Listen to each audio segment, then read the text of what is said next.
जी नमस्कार दोस्तों, एक बार फिर से स्वागत है आपके अपने चैनल मैथ लाइव 2.0 में, जहां हर दिन शानदार ट्रिक के साथ और एक बेस्ट अप्रोच के साथ बिहार पुलिस एग्जाम को देखते हुए मैथ सेक्शन का तगड़े तरीके से धाकड़ प्रैक्टिस सेट आज से शुरू हो रहा है। 10 दिन 10 पेपर चलने वाला है। जी बिल्कुल, आप देख पा रहे हैं कि 10 दिन में 10 पेपर होने वाला है और बहुत ही तगड़े तरीके से सेशन चलाया जाएगा और हर दिन आपको एक एक प्रैक्टिस सेट मिलेगा और सबके सब प्रैक्टिस बिल्कुल धाकड़ होगा प्रीवियस एग्जाम को देखते हुए। ठीक है, ये वो क्वेश्चन है, मैक्सिमम क्वेश्चन तो पूछा हुआ है बिहार मद्य निषेध में या बिहार के अन्य जो एग्जाम हुआ है सबको देखते हुए ये क्वेश्चन जो मैं डिजाइन किया हूं, मैक्सिमम क्वेश्चन आपका पूछा हुआ है। ठीक है ना, तो अब की बार वर्दी आपकी है, कहीं मत जाइएगा, पेन और पेपर लेकर बैठ जाइए क्योंकि हर क्वेश्चन बहुत ही महत्वपूर्ण है, एग्जाम ओरिएंटेड है। मजा आएगा, आपका दिल खुश हो जाएगा, यकीन मानिए। ठीक है ना, सीधे हम चलेंगे आगे और क्वेश्चन की दुनिया में चलने से पहले, प्रैक्टिस करने से पहले आपसे रिक्वेस्ट की पहले सब लोग लाइक कर दे, ज्यादा से ज्यादा अपने दोस्तों के पास शेयर कर दे, चैनल पर पहली बार है चैनल को सब्सक्राइब करके रखें। ठीक है, आगे बढ़ें। ये रहा आज का पहला सवाल। पहला सवाल क्या कहता है, बखूबी आप बेहतर तरीके से देखेंगे। कह रहा है कि 10 metre into 10 metre into 5 metre विमाओं वाले कमरे में रखी जा सकने वाली सबसे लंबी छड़ की लंबाई ज्ञात करना है। ध्यान समझिएगा।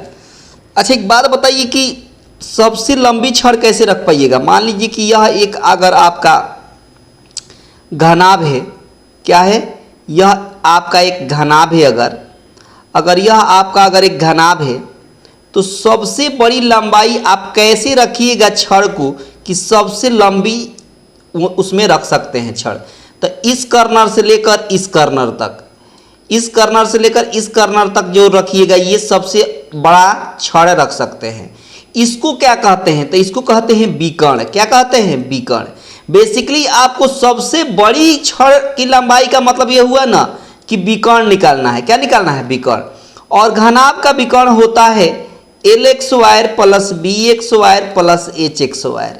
मतलब लेंथ कितना है तो 10 है तो 10 का x², ब्रेथ कितना है 10 है तो 10 का x² और h मतलब हाइट कितना है 5 है तो 5 का x²। अब आप देख सकते हैं कि 10 का x² 100 हो जाता है, फिर 10 का x² 100 हो जाता है और 5 का x² 25 हो जाता है। अगर हम जोड़ते हैं तो 100 100 200 आप 25 जोड़ेंगे तो 225, यानी 225 का x² 15 हो गया। यानी यही 15 आपके सवाल का सही आंसर हो गया।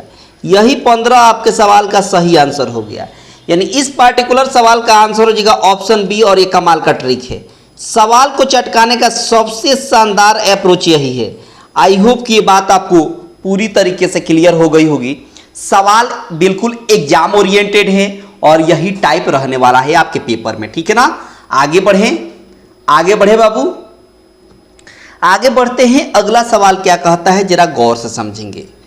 कहता है कि खिलौने पर 12% की छूट देने के बाद 308 रुपया में बेचा जा सकता है, तो खिलौने का अंकित मूल्य।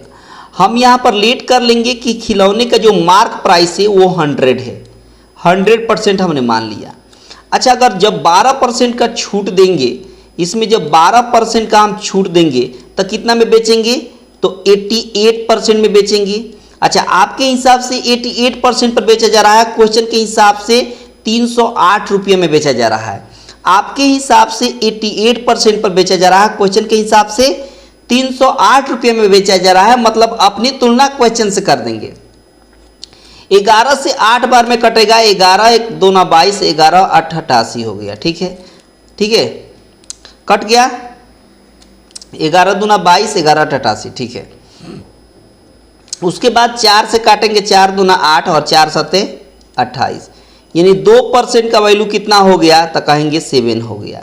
आपसे पूछा है मार्क प्राइस, अंकित मूल्य कितना माने हैं, 100 हमने माना है। कितना माना है, 100, यानी 100% का वैल्यू निकालना है।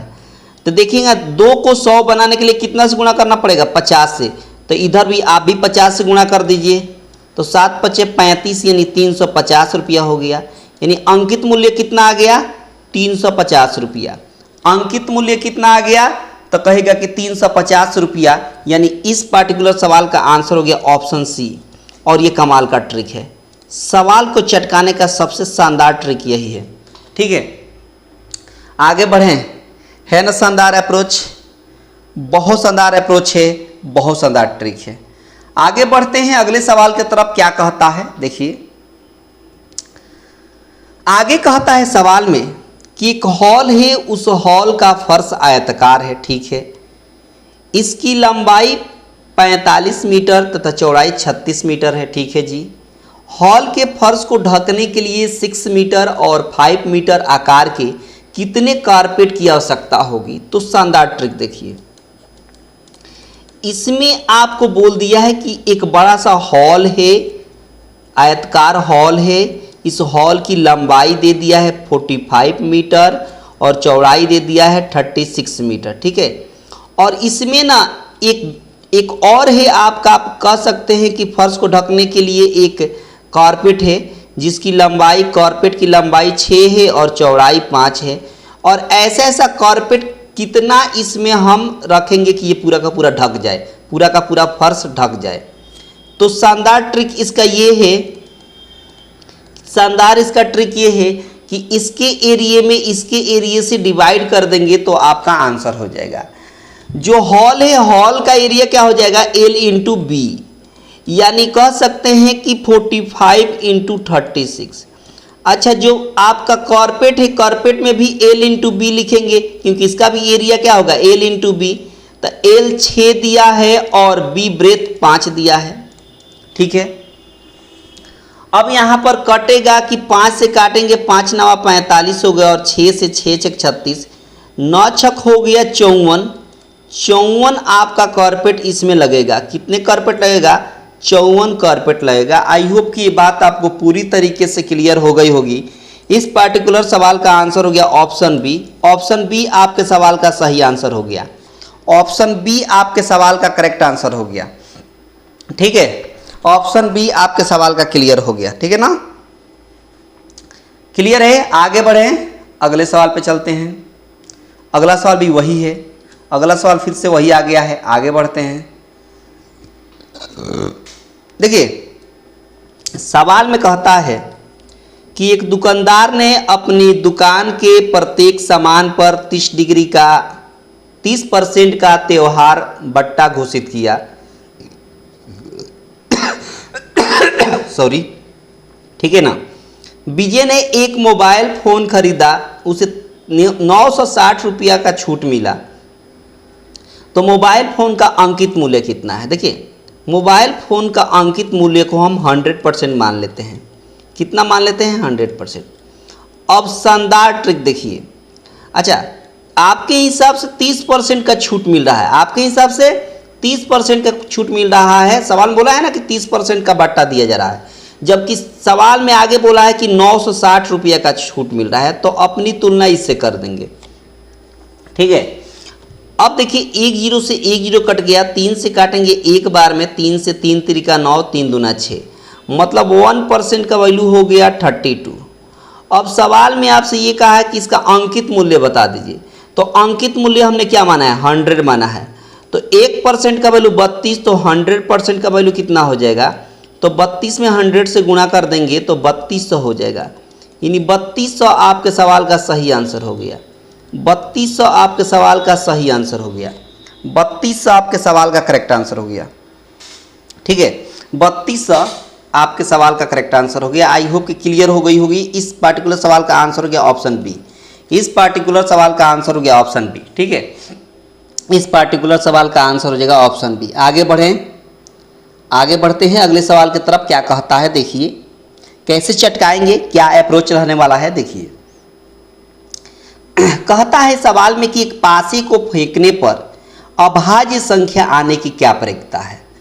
तो देखिए, एक पासा है, पासे में कितने फेस होते हैं, 6 फेस होते हैं। और 6 पर एक फेस पर 1 पॉइंट होता है, दूसरे पर 2 होता है, तीसरे पर 3, चौथे पे 4, पांचवें पर 5 और छठे पर 6। टोटल 6 फेस होता है और सब पर, हर फेस पर अलग अलग मतलब नंबर आपको इंडिकेट किया रहता है। ठीक है, पहले फेस पर 1, दूसरे पर 2, तीसरे पर 3, ऐसे करके।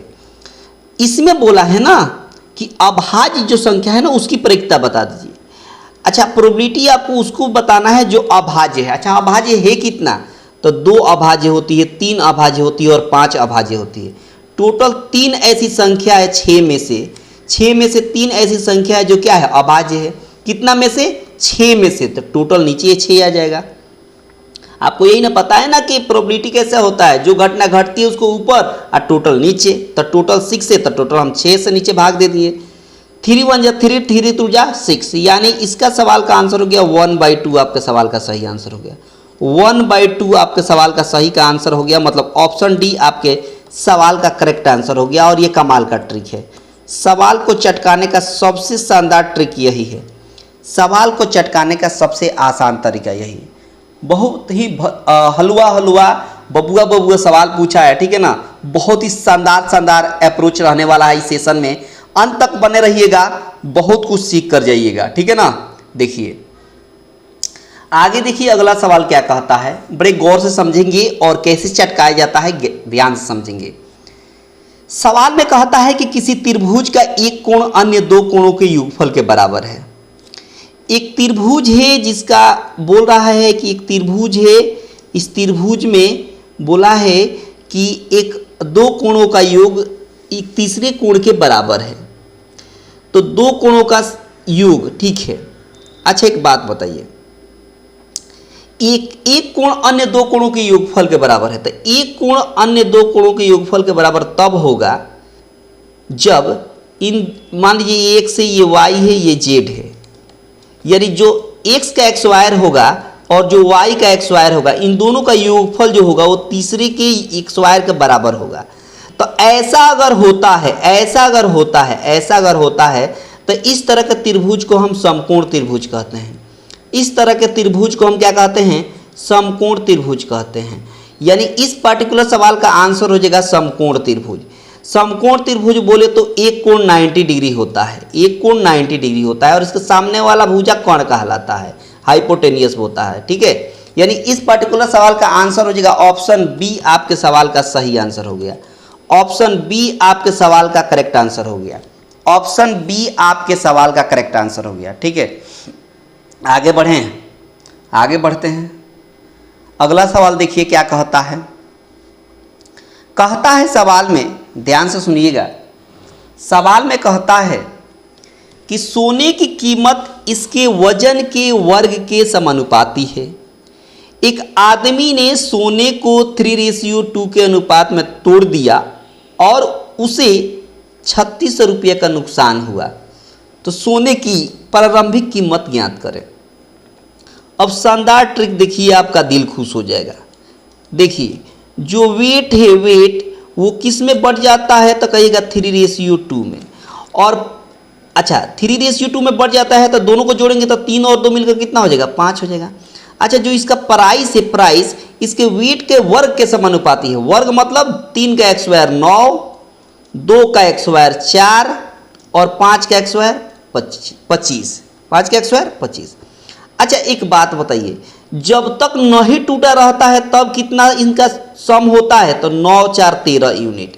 अच्छा, जब तक नहीं टूटा है तब तक इनका सम कितना है? 13 है। टूटने के बाद 25 हो जा रहा है, तो कितने का नुकसान हो रहा है? यहाँ कितने का नुकसान हुआ है? तो 25 में से 13 घटाएंगे तो 12 का नुकसान हुआ। कितने के नुकसान हुआ? तो कहेंगे कि 12 का नुकसान हुआ। अच्छा, आपके हिसाब से 12 का नुकसान हुआ, सवाल में कह रहा है कि नहीं 3600 रुपये का नुकसान हुआ। आपके हिसाब से 12 यूनिट का नुकसान हुआ, सवाल में कहता है कि नहीं 3600 रुपये का नुकसान हुआ। तो 12 एकम 12 और 12 3 36, यानी 1 यूनिट का वैल्यू हो गया 300। तो जब 1 यूनिट का वैल्यू 300, तो टूटने से पहले क्या यूनिट था इसका? 25 था। तोड़ने के बाद 9 और 4 हुआ है ना, तोड़ने के पहले क्या था? 25 था, यानी 25 यूनिट का वैल्यू बता देना है। तो 25 3 कितना हो गया? 7500 हो गया, यानी 7500 आपके सवाल का सही आंसर हो गया। 7500 आपके सवाल का करेक्ट आंसर हो गया, यानी इस पार्टिकुलर सवाल का आंसर हो गया ऑप्शन डी। आपके सवाल का करेक्ट आंसर हो गया ऑप्शन डी। आपके सवाल का करेक्ट आंसर हो गया। आई होप कि ये बात आपको पूरी तरीके से क्लियर हो गई होगी। और अगर पसंद आ रहा है तो लाइक शेयर में कमी ना करें, ठीक है ना। लाइक शेयर दबा के करते रहे, ठीक है ना। और यही लेवल, यही पैटर्न रहने वाला है और यही जज्बा आपको बरकरार रखना है। परीक्षा हॉल में बैठकर हर सवाल को एक एक झटके में चटकाना है, ठीक है ना। देखिए आगे, देखिए आगे क्या कहता है सॉरी, सवाल में क्या कहा है? कहा है कि 3 अंकों की सबसे छोटी अभाज्य संख्या में 13 से भाग देने पर शेषफल क्या प्राप्त होगा। बड़े गौर से समझेंगे आप इस बात को कि 3 अंकों की सबसे छोटी संख्या क्या होती है, तो कहेगा कि 3 अंकों की सबसे छोटी संख्या 100 होती है, ठीक है। तो क्या 100 में 13 से पूरा भाग क्या 100 जो है अभाज्य संख्या है? क्या 100 आपका अभाज्य संख्या है? तो कहेगा बिल्कुल नहीं है। तो 100 के बाद आगे बढ़िए 101, क्या 101 अभाज्य संख्या है? तो कहेगा बिल्कुल है। अब इसमें बोल रहा है कि 13 से भाग करिए, तो 13 सतह होता है 91, यहाँ बच गया 10, तो शेषफल कितना बच गया? तो कहेंगे कि शेषफल बच गया 10, और यही 10 आपके सवाल का सही आंसर हो गया। यही 10 आपके सवाल का सही आंसर हो गया। ऑप्शन डी आपके सवाल का करेक्ट आंसर हो गया। ऑप्शन डी आपके सवाल का करेक्ट आंसर हो गया। ऑप्शन डी आपके सवाल का करेक्ट आंसर हो गया, ठीक है। समझ पा रहे हैं बात? बहुत शानदार अप्रोच है, बहुत शानदार ट्रिक है। सवाल को चटकाने का सबसे आसान तरीका यही है, सवाल को चटकाने का सबसे आसान तरीका। आगे बढ़ें, आगे बढ़ते हैं अगले सवाल की तरफ। क्या कहता है? कहता है सवाल में कि एक विद्यार्थी है जो अपने घर से 10 किलोमीटर प्रति घंटा की गति से जाता है, यानी 10 किलोमीटर प्रति घंटा के हिसाब से जाता है और आता है कितना स्पीड से? तो 8 किलोमीटर पर आवर के स्पीड से आता है, ठीक है। ऐसा करने में उसको टोटल टाइम जो लग रहा है, टोटल टाइम समय, वो 5.4 घंटा। तो कह रहा है कि स्कूल से घर की पूरी डिस्टेंस कितनी है, बता देनी है, डिस्टेंस, दूरी। अच्छा, डिस्टेंस बराबर क्या होता है? डिस्टेंस बराबर होता है आपका speed into time, speed into time. अच्छा, स्पीड कैसे निकलेगा? रिलेटिव स्पीड यहाँ से कैसे निकलेगा? एवरेज स्पीड कैसे निकलेगा? 10 से जा रहा है, 8 से आ रहा है, तो 10 गुणी 8 हो जाएगा, 10 इंटू 8 हो जाएगा, और 10 8 18 हो जाएगा। ये आपका एवरेज हो गया। फिर टाइम कितना लग रहा है? तो 5.4, और 5.4 को हम 54/10 लिख सकते हैं। दशमलव हटाइएगा तो नीचे 10 आ जाएगा। अब देखिए ना, 10 से 10 कट गया, 18 से 18 3 54, 8 त्रिका 24, यानी 24 किलोमीटर आपके घर से, है ना, घर से स्कूल की दूरी है। 24 किलोमीटर घर से स्कूल की दूरी है, और यही आपके सवाल का सही आंसर हो गया। ऑप्शन डी आपके सवाल का करेक्ट आंसर हो गया। ऑप्शन डी आपके सवाल का करेक्ट आंसर हो गया। ऑप्शन डी आपके सवाल का करेक्ट आंसर हो गया। आई होप की बात आपको पूरी तरीके से क्लियर हो गई होगी। ये बात आपको पूरी तरीके से क्लियर हो गई होगी। सवाल को चटकाने का सबसे आसान तरीका यही है, ठीक है। आगे बढ़ें, आगे क्या कहता है ये देखेंगे। अगले सवाल पे हम चले हैं। क्या कहता है देखिए, कहता है कि आंकड़ों की माध्यिका बताइए। अब माध्यिका निकालने का तरीका ये है, पहले संख्या लिख लेते हैं, 12, 9, 14, 18, 17, 13, 19, ठीक है। उसके बाद 3, 19 के बाद 3, फिर 15, फिर 7, फिर 17, ऐसे दे दिया है, ठीक है। 2, 4, 6, 8, 10, 11 गो, ठीक है ना। अच्छा, आपको निकालना है मीडियन, माध्यिका निकालना है। माध्यिका निकालने का ट्रिक क्या है कि इसको पहले बढ़ते क्रम या घटते क्रम में सजाएंगे। पहले बढ़ते क्रम या घटते क्रम में हम सजाएंगे, ठीक है। तो पहले हमें बढ़ते क्रम में सजा लेंगे। पहले 3 है तो 3 लिख दीजिए, ठीक है। 3 के बाद क्या है, और कोई संख्या उससे बड़ी। 3 के बाद 7 है तो 7 हमने लिख लिया। 7 के बाद क्या है, 9 है तो 9 हमने लिख लिया। 9 के बाद क्या है, तो 9 के बाद आपका 12 है तो 12 हमने लिख दिया। 12 के बाद क्या है, 13 है तो 13 हमने लिख लिया। 13 के बाद क्या है, 14 है तो 14 लिख लिया। 14 के बाद 15 है तो 15 भी लिख लिया। 15 के बाद 17 है तो 17 भी लिख लिया। एक बार और 17 है तो एक बार और हमने 17 लिख लिया, ठीक है।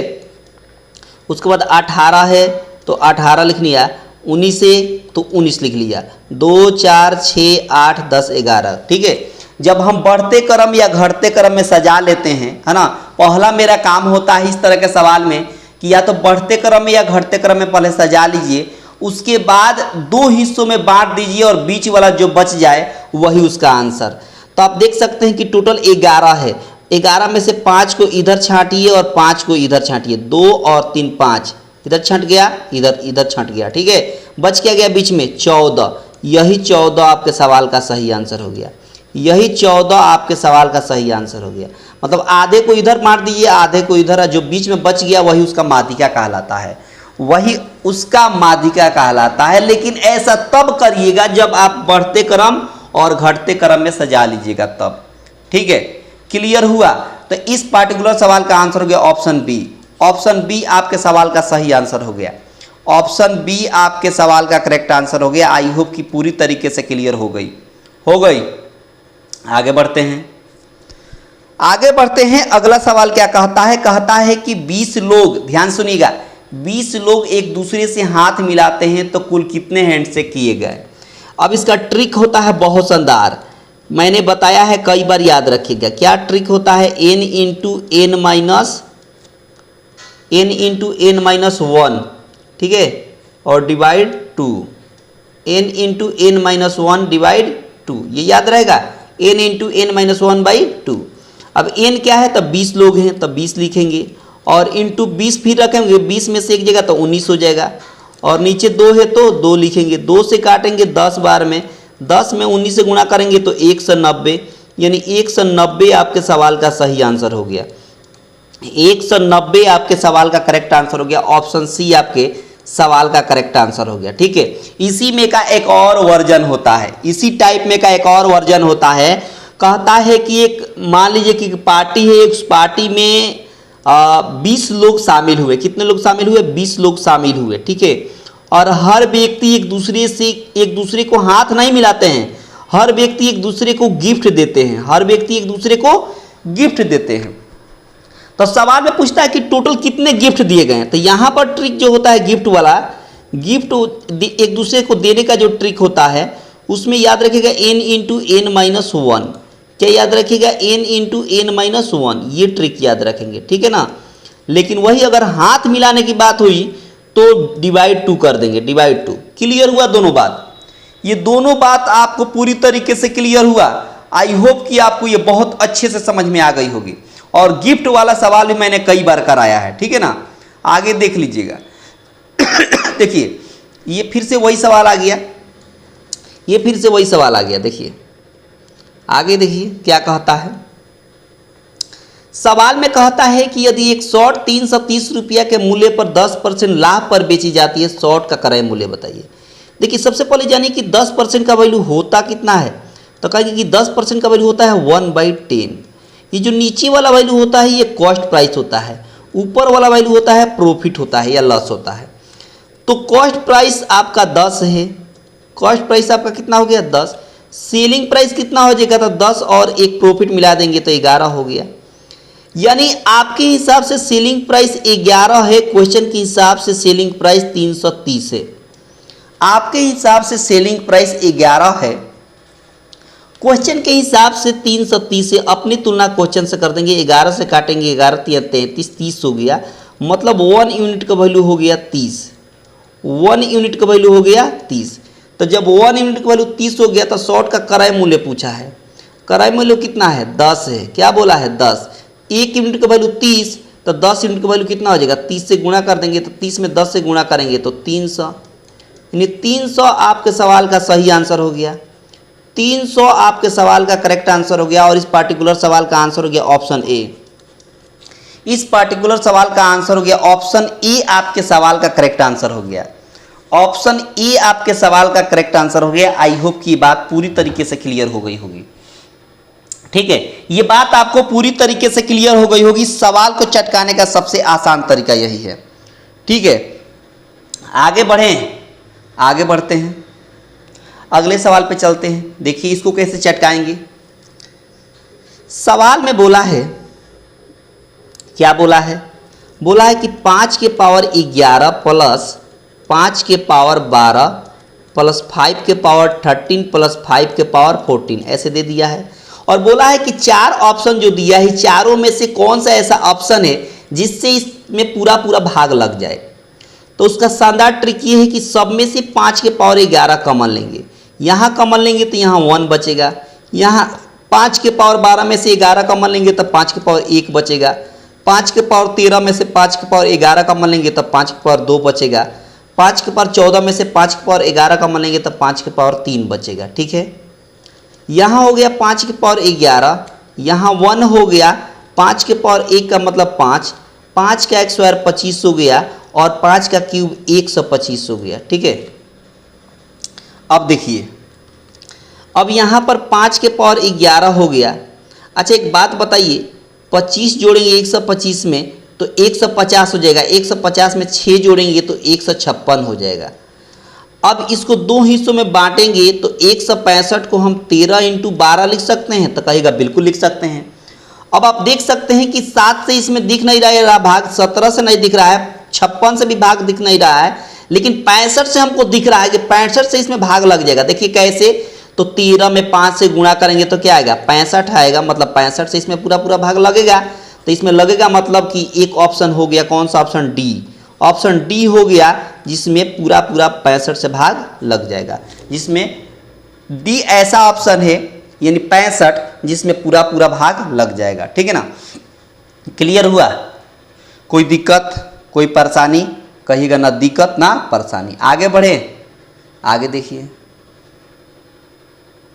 देखिए सवाल में क्या कहता है, कैसे चटकाएंगे, क्या तरीका है, क्या अप्रोच है। देखिए बोला है कि एक खंभा है जो हवा से टूट गया, एक खंभा है हवा से टूट गया जिसका शीर्ष पैर से 60 मीटर की दूरी पर है।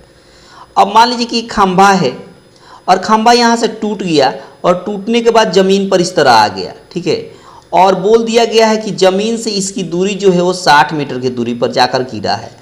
तो यहाँ पर गिरने के बाद यहाँ 30 डिग्री का एंगल बन रहा है। ठीक है, अब इसमें बोला है कि पोल की ऊंचाई यह और यह। अच्छा एक बात बताइए, जरा सोचिए कि जो यहाँ से यहाँ तक का डिस्टेंस है, यही तो डिस्टेंस यह भी है, यानी यही टूटकर इधर गिरा है, मतलब जितना लंबाई यह उतना ही लंबाई यह।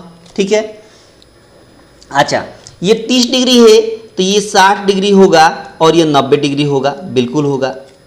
ये जब 30 डिग्री यहाँ पर होता है तो ये इसका वैल्यू होता है √3। यहाँ से यहाँ तक का वैल्यू क्या होता है, √3। यहाँ के यहाँ तक का वैल्यू क्या होता है, √3। और ये 1, तो जब ये 1 ये √3 तो ये हो जाएगा आपका √2। ये क्या हो जाएगा, √2 नहीं 2 होगा, क्या होगा, 2 होगा केवल। ठीक है, अब देखिए, अब कोड की सहायता से एक झटके में चटकाएंगे। कोड की सहायता से एक झटके में जरा समझिए, यहाँ पर 1 यूनिट का वैल्यू कितना हो गया, 60 हो गया। 1 यूनिट का वैल्यू कितना हो गया, 60। क्योंकि मैं बता दूं कि जो भुजा होती है उसके कोण के उसके सामने वाला होता है। तो एक अगर बात समझिए कि अगर ये 30 डिग्री है तो 1 यूनिट का वैल्यू 30 डिग्री, ये 2 है तो 2 के सामने 90 है, और 60 डिग्री है तो 60 के सामने √3 है। इसका मतलब आप बखूबी बेहतर तरीके से अगर समझे तो यहाँ पर आप कह सकते हैं एक बात, क्या कह सकते हैं कि 1 यूनिट का वैल्यू 60, 1 यूनिट का वैल्यू कितना, 60, 1 के सामने 60 है ना, तो √3 का क्या कितना वैल्यू हो जाएगा, तो 60/√3, 60/√3। ठीक है, अच्छा एक बात बताइए, मैंने अभी बताया कि जो टूट कर यहाँ गिरा वही है, तो अगर यह 2 है तो यह भी 2 होगा, यानी इसकी ऊंचाई निकालना है, मतलब 3 यूनिट का वैल्यू निकालना है। कितना यूनिट का, 3 यूनिट का। तो 2 और 1 मिलकर कितना हो गया, 3 यूनिट, तो 3 से गुणा कर देंगे। अब √3 से √3 में भाग देंगे तो कितना होगा, √3 होगा। कितना होगा, √3 होगा। √3 से √3 में भाग देंगे तो क्या होगा, √3 होगा, यानी 60√3 हो गया। 60√3 मीटर आपके सवाल का आंसर हो गया। 60√3 आपके सवाल का सही आंसर हो गया। ऑप्शन बी आपके सवाल का करेक्ट आंसर हो गया। ऑप्शन बी आपके सवाल का करेक्ट आंसर हो गया। ठीक है, आगे बढ़ें। आगे देखिए क्या कहता है सवाल में, कहता है कि 5 क्रमागत सम संख्याओं का योग 180 है, तो सबसे बड़ी सम संख्या बताइए। अब शानदार ट्रिक देखिए, आपका दिल खुश हो जाएगा। एक बात बताइए, 5 क्रमागत सम संख्याओं का योग कितना दिया है? तो कहेगा कि योग दिया है 180। कितना दिया है? 180। अच्छा, 5 से भाग देंगे तो ये बेसिकली बीच वाली संख्या निकलती है। 5 से भाग देंगे क्योंकि 5 क्रमागत बोला है ना, इसलिए 5 से भाग देंगे तो 5 3 15 और 5 36। ये जो 36 आया ना, ये बीच वाली संख्या है। 5 में से बीच वाली संख्या 36 हो गई, तो जाहिर सी बात है इसके पहले 2 संख्या होगी और इसके बाद भी 2 संख्या होगी, और ये सभी के सभी सम संख्या होनी चाहिए लगातार। तो 36 के पहले सम संख्या क्या होती है? 34, और 34 के पहले सम संख्या क्या होती है? 32। अच्छा, 36 के बाद सम संख्या क्या होती है? 38, और 38 के बाद सम संख्या क्या होती है? 40। अब 5 आपको सम संख्या लगातार मिल चुका है। अब इसमें बताना है कि सबसे बड़ी, तो सबसे बड़ी कौन है? 40 है, यानी 40 आपके सवाल का सही आंसर हो गया। 40 आपके सवाल का सही आंसर हो गया। ऑप्शन एरर है, ऑप्शन पे मत जाइएगा, ऑप्शन बिल्कुल एरर है। पिछला क्वेश्चन का इसमें आपका ऑप्शन लग गया है, ऑप्शन बिल्कुल एरर है। ऑप्शन पर ध्यान मत दीजिएगा, आंसर आपका हो जाएगा 40। आंसर हो जाएगा आपका 40। इस पार्टिकुलर सवाल का आंसर क्या हो गया? 40 हो गया। क्लियर हुआ? सब कुछ क्लियर है? आगे बढ़ें। आगे देखिए, ये फिर से वैसे ही सवाल आ गया हाथ मिलाने वाली पर। मैंने क्या बताया था कि एक पार्टी में 10 लोग उपस्थित है और सभी लोग एक दूसरे से हाथ मिलाते हैं, तो कुल कितनी हाथ मिलाई गई? तो इसका ट्रिक मैंने अभी बताया था। इसका ट्रिक हमने अभी क्या बताया था? यही बताया था कि n इंटू n-1 और डिवाइड 2, यही बताए थे। n मतलब 10, फिर यहाँ 10 में से एक जाएगा तो 9 और नीचे 2, 2 से काटेंगे 5 बार में 9 बचे 45, यानी 45। कुल कितने हाथ मिलाए गए? 45 हाथ मिलाए गए। कुल कितने हाथ मिलाए गए? तो हैंडशेक किए गए 45। क्लियर हुआ? आए, इस सवाल का आंसर हो गया ऑप्शन डी। इस पार्टिकुलर सवाल का आंसर हो गया ऑप्शन डी। आई होप कि बहुत अच्छे से आपको ये बात क्लियर हो गई होगी। ठीक है, आगे बढ़ें। आगे बढ़ते हैं। अगला सवाल क्या कहता है बखूबी आप देखिए, बड़े नए अंदाज में, है ना। देखिए कैसे चटकाएंगे। देखिए इस तरह का सवाल बहुत कम ही लोग देखे होंगे। ठीक है, देखिए कह रहा है कि 55 से 155 तक कितनी संख्याएं हैं जो 5 से विभाज्य है। इसका ट्रिक क्या है? बहुत शानदार ट्रिक है, आपका दिल खुश हो जाएगा। बोला कि 55 से लेकर 555 तक ऐसी कितनी संख्याएं हैं जिसमें 5 से पूरा पूरा भाग लग जाए। सिंपल क्या करें कि 5 से इसमें भी भाग दीजिए, 5 से इसमें भी भाग दीजिए। 5 से इसमें भाग देंगे तो 11 होगा, 5 से इसमें भाग देंगे तो 111 होगा। इसका अगला तरीका है कि इसका डिफरेंस निकालिए, यानी 1 से 11 में से 11 घटाइए तो 10 100 हो गया। 111 में से 11 घटाएंगे तो 100 हो गया, और इसमें 1 जोड़ देंगे अपने मन से। 1 जोड़ देंगे अपने मन से तो 101 आपके सवाल का सही आंसर हो गया। 101 आपके सवाल का करेक्ट आंसर हो गया। ऑप्शन बी आपके सवाल का करेक्ट आंसर। ऑप्शन बी आपके सवाल का करेक्ट आंसर। ठीक है, क्लियर हुआ? है ना शानदार ट्रिक? बहुत शानदार ट्रिक है, बहुत शानदार अप्रोच है। सवाल को चटकाने का सबसे आसान तरीका यही है। आगे देखिए, अगला सवाल कहता है कि 642.55555 ऐसे करके 7 से भाग देना है। अच्छा, 7 से भाग दीजिए तो 7 पचे 35, आगे डॉट डॉट रहेगा। फिर 7 पचे 35 3 38, 35 3 38, 35 3 38, 35 3 38, और आगे भी ये गुणा करने के बाद आएगा तो दशमलव के बाद 8 जो रिपीट कर रहा है ना वही होगा। तो 8 कहाँ रिपीट कर रहा है? ऑप्शन डी में। तो अब कहिएगा कि यहाँ 5 आ रहा है, तो 5 आएगा नहीं, आगे और 5 दीजिएगा तो यहाँ 8 हो जाएगा, और 5 दीजिएगा तो और 8 हो जाएगा, तो इससे बढ़ते जाएगा 8। इसका मतलब इस पार्टिकुलर सवाल का आंसर हो गया ऑप्शन डी। इस पार्टिकुलर सवाल का आंसर हो गया ऑप्शन डी। आगे कुछ भी आए क्या फर्क पड़ता है? आगे कुछ भी आए उससे क्या फर्क पड़ता है? दशमलव के बाद ध्यान देना है, क्योंकि आपके सभी ऑप्शन में दशमलव के बाद अलग अलग सब ऑप्शन में अलग अलग अंक है ना। किसी में 5 5 है, किसी में 6 6 है, किसी में 7 7 है, किसी 8 8 में। तो हमने 8 8 देखा और एक झटके में चटका दिया। ठीक है, क्लियर हुआ? आगे बढ़ते हैं। आगे क्या कहता है? कहता है यदि इन भुजाओं वाले बहुभुज के विकर्ण की संख्या 5 से 6 है तो n का मान बताइए। अच्छा, विकर्ण की संख्या निकालने का तरीका ये होता है कि n इंटू n-3/2, ये विकर्ण की संख्या निकालने का ट्रिक होता है। विकर्ण की संख्या निकालने का क्या ट्रिक होता है? n इंटू n-3/2, और इसका वैल्यू दिया है 506। कितना दिया है? 506। अब इसको सॉल्व करेंगे तो n इंटू एन माइनस 3 बराबर हो जाएगा 6 दूना 12 हो गया और 5 दूना 10 हो गया। ठीक है, अच्छा सॉरी 560 है, माफ़ी चाहेंगे 560 है, यहाँ पर 560 है। ठीक है, तो गुणा करेंगे तो कितना आएगा, तो 56 दूना 102। ठीक है, यानी इतना आएगा 1020। ठीक है ना, 6 दूना 12, 5 दूना 10, 1 11, 1120 आएगा। कितना आएगा, 1120 आएगा। ठीक है, अब इसको ना क्वाड्रेटिक इक्वेशन की तरह बनाएंगे ना तो काफ़ी ज़्यादा समय लगेगा। तो इसका ट्रिक क्या है, इसका ट्रिक है ऑप्शन। इसका ट्रिक क्या है, ऑप्शन। ऑप्शन की सहायता से एक झटके में चटका देंगे। ठीक है, पहले 35 लेते हैं, तो मान लीजिए यहाँ n के मान 35 रखेंगे, फिर इंटू 35 यहाँ रखेंगे, तब 35 में से 3 जाएगा तो कितना होगा, 32 होगा। तो क्या 35 और 32 को गुणा करने पर 1120 आएगा, करके देख लीजिए। तो 5 दूना का 10, 1 कैरी, 3 दूना का 6, 5 3 15, 15 6 21, 21 1 22, 2 कैरी हो गया और 3 3 9 2 11, मतलब 1120 आ गया। मतलब ये n का वैल्यू जो हमने 35 यहाँ रखा था वो सेटिस्फाइड कर गया। इसमें क्या कर गया, सेटिस्फाइड कर गया। तो सेटिस्फाइड कर गया मतलब इस सवाल का आंसर हो गया ऑप्शन ए 35 हो गया, 35 ही हो गया। अगर मान लीजिए यहाँ 35 रखने के बाद और सॉल्व करने के बाद 1120 नहीं आता तो हम बी ऑप्शन चेक करते हैं, बी पर नहीं होता तो सी चेक करते हैं, और सी पर भी नहीं होता तो डी टिक कर देते। क्यों कर देते, क्योंकि जब 4 ऑप्शन में से 3 एलिमिनेट हो गया तो चौथे को चेक करने की जरूरत नहीं है, वही आपके सवाल का सही आंसर होगा। क्लियर हुआ, तो इस पार्टिकुलर सवाल का आंसर हो गया ऑप्शन ए। ठीक है, तो आज के सेशन में इतना ही सवाल था, आज के सेशन में इतना ही सवाल था। कैसा लगा आप कमेंट बॉक्स में बताएंगे। अगर अच्छा लगा होगा तो सब लोग लाइक करके जाएंगे, ज़्यादा से ज़्यादा अपने दोस्तों के पास शेयर कर देंगे। लोग चैनल पर पहली बार होंगे, चैनल को सब्सक्राइब करके रखेंगे ताकि आने वाले क्लास का नोटिफिकेशन आपको मिलता रहे।